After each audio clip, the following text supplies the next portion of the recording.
Mummy ఏం చేస్తున్నావే? పచ్చిమిర్చి చింతకాయ పచ్చడి చేద్దామని ఇగో పచ్చడి అయితే చేస్తుంది. పచ్చడనా?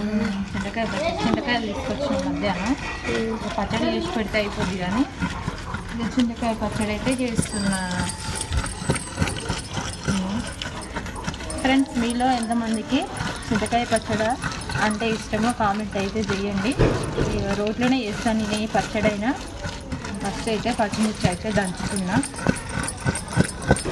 భయం వేస్తుంది దంచాలంటే, ఎందుకంటే కొంచెం కంట్లో పడ్డా కానీ మస్తు మండుతుంది కదా, అందుకు నిమ్మలంగా దంచుతున్నా. ఉప్పు వేయగానే చూడండి నీళ్ళు అయితే ఎట్లా వచ్చినాయో. అవును మమ్మీ, ఉప్పు వేస్తే కూరలను ఎందుకు నీళ్ళు వస్తాయి అసలుకి?